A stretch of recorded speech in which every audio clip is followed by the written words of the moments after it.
Pre-tournament odds before the chalk chopped up Bay Hill. Shortest odds for an eventual champ, 40-1 Jake Knapp. And that speaks to the lack of heavyweights in Mexico. But Paul, primarily because of all the defections to LIV, 17 of the last 30 major winners not in this field, so they can no longer claim to be the best field in golf. I never thought it was the best field in golf, to be quite frank. I thought the PGA Championship was always the best field. Certainly as Europeans looking over the fence and wanting to play in this event, if you're 51 in the world, you weren't in. And I think it's very hard and a little bit arrogant to call it the best field in golf when 51 in the world is not getting in. I think the PGA Championship was a lot fairer. If this tournament really wanted to be recognised as a fifth major, as it was painted so often, well, it should have been a lot more open to international players than it was.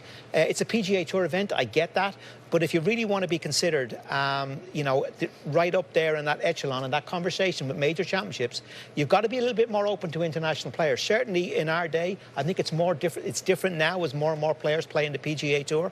Yeah, I've always felt that the PGA Championship had the strongest field in golf because top 100 were exempt.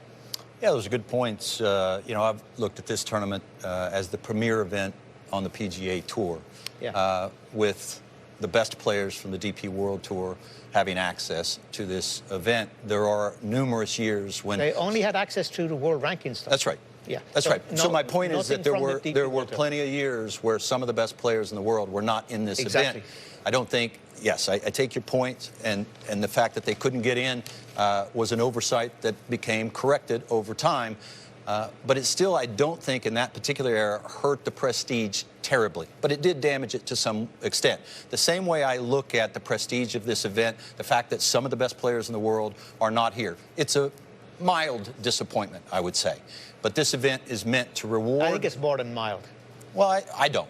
You don't? I don't. But if you do, that's fair. I mean, John Rahm, Cameron Smith would have really added to this event. Look, I love watching those guys play golf, but they decided to play on another tour. This tour is meant to celebrate the best of the PGA Tour and the DP World Tour.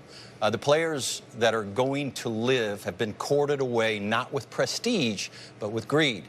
Prestige comes to an event not just because of the money, it comes because of the gauntlet, the course, the tour they play on. If you want to be rewarded, I look at this event as somewhat of a reward for supporting the PGA Tour and its foundation of philanthropy. That's what the PGA Tour has always been about.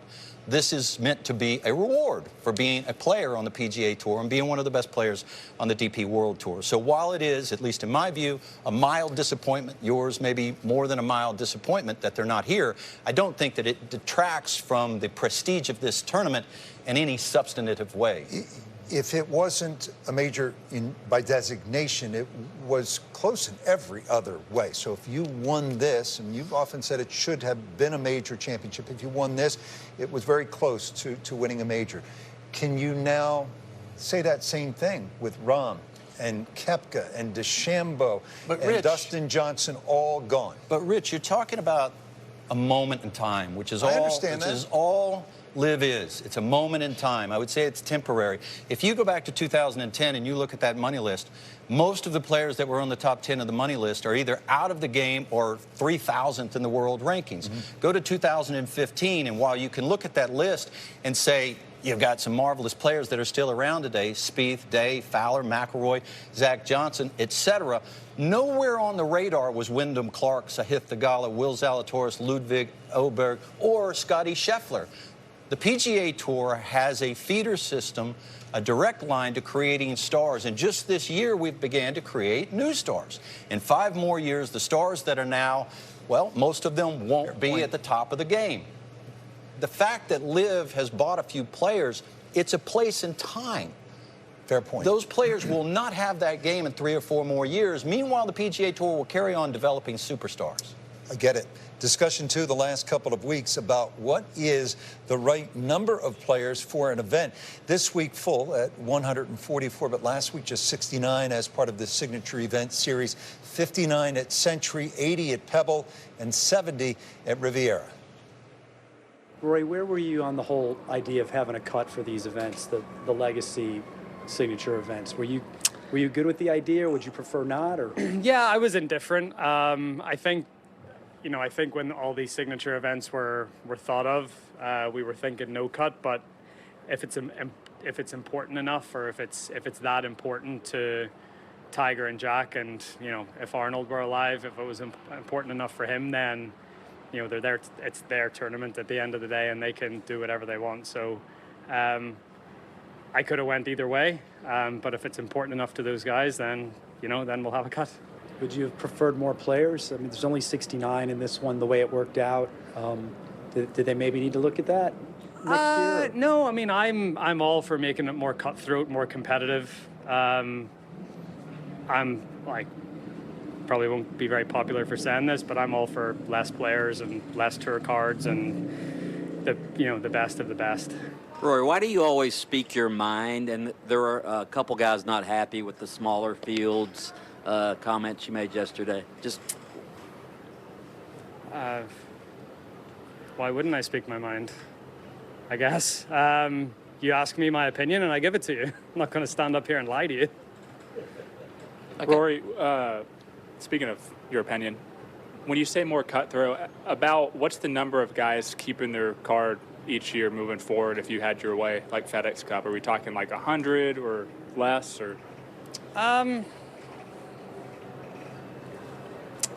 guess I haven't thought about it that hard. I guess my thing is I'm all for more cutthroat and more competitive, and trying to give pathways to the younger generation. So through Corn Ferry, through PGA Tour U, through, like, I'd rather have more of a, like, yeah, instead of, I just feel like there's a lot of categories on tour that, you know, people are sort of still benefiting off what they did like 5 or 10 years ago. yeah. And like I feel like the most competitive professional golf tour in the world, you should have to come out and prove yourself year after year after year. I think it would be amazing if our tour was 100 guys, and I've kind of said this a few times, 100 guys, and we have 20 guys that get relegated every time, every year, doesn't matter who you are. And I think it'd be exciting because you come down to the end of the year, people are looking who's going to win the FedEx, and then you're looking at who's not going to be here next year. So, yeah, I'm probably with Rory on that. I don't know what that number is, but I think it's just nice to elevate the product and make it to where the best players are playing on TV more often and against each other. Lucas Glover told Golf Week last week he doesn't like the idea at all. Selfish. It's a money grab. Nothing that has happened in the last 2 years in golf, in his opinion, that will help the game. I've yet to figure out what's so bad out here that we had to do all the things we've done. I'm 44, getting towards the get off my lawn dad. I just don't see what was so bad out here that we had to do all this. Let's raise some purses to make sure we keep some guys around. But now we've eliminated a lot of playing opportunities for some really good players. Brandel, you don't like where this is headed. Why? Well, first of all, I just got to say I've enjoyed the discussion there from Wyndham Clark, from Rory McIlroy, and even from Lucas Glover. I think that's how the tour gets better, is through discussion. But Paul will speak, I think, at some point more formally on this issue about the players running the tour as opposed to the tour be running by successful businessmen. But to the point that players are pining to reduce the size of fields, I would say that the game of golf has never been expanding at a greater rate, economic expansion, et cetera, et cetera. But when you look at the other, or some of the other competitive sports on the major landscape in the United States, and the number of people, the number of athletes that play those, we go to those numbers and you look at how many players are there in the NFL. There's almost 2,000 players in the NFL. You look at how many players there are in the NHL. There's over 1,000 players in the NHL. The NBA, 450. The MLB, 780. And of course, you start to talk about reducing the size of the PGA Tour down to 100. Now, what's interesting about this is essentially after high school, certainly after college, almost no one plays these sports on this board. And yet there's this amazing opportunity to play them at the highest level. But when you look at golf around the globe, there's some 75 million people that play the game of golf. With all the economic expansion, with all the global expansion in the game of golf, you have players talking about not expanding the game, but constricting the game and reducing the opportunities. If it were true that smaller field size, larger purses, and to some extent manipulating the winner of championships the way they do at LIV were more entertaining, there would be more people watching LIV than there were watching me play Pee-wee baseball, and that's about the same number of people. It was tried with the WGCs. It didn't work. It's being tried with LIV. It's failed. I think what's interesting in the game is creating as many opportunities as possible, because from those opportunities come superstars and also great stories. As much as we love dominant performance by superstars, we all remember what happened when Francis Ouimet won the U.S. Open. We all talk about Jack Fleck upsetting Ben Hogan. We all remember John Daly winning the PGA Championship. And more recently, we all remember the great victory by Sofia Popov at the Women's British Open. The underdog story is not maybe the dominant story, but it's right there beneath the dominant story as one of the best stories in all of sports.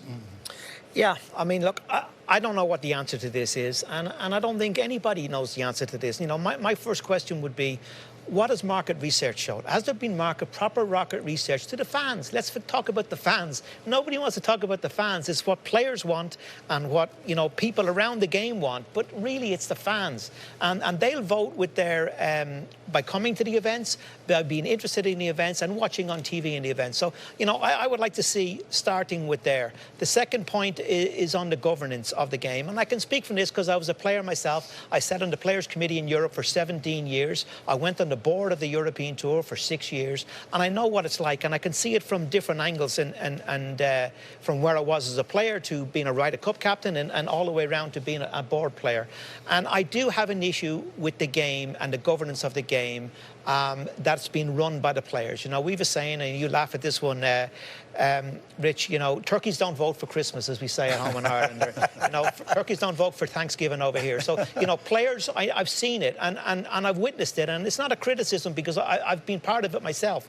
Players will vote and try to push things through that are in their own self-interest. That is human nature. So, you know, we got SSG now involved. These are super intelligent, smart people that have built brands in the sport, in the business of sport. You know, are they being involved? Is the proper market research going on? What is the direction? What is the plan for the PGA Tour going forward? It's quite clear from what we've seen from both sides that there is not going to be any kind of a deal anytime shortly. It may be even a couple of years before we have a deal. So if the PGA Tour is going to go down a path of maybe limiting fields, is it the right way? Is market research saying that? And what are these brainy, smart people that the Tour have brought in now as strategic partners? What have they got to say about it? And I would like to see a little bit of the control wrestle away from the opinions of what the players want and the players on that board. And, you know, I'm not saying totally dismiss them in any way, but a little bit away and let the business people take to the front here and let the fans determine what we want through real good market research. Yeah, we're going to hear from Jay Monahan tomorrow, 11 a.m. Eastern time. You'll see that right here on Golf Channel as Live From gets underway at 9 Eastern. Rory said he's all for making it more cutthroat and competitive.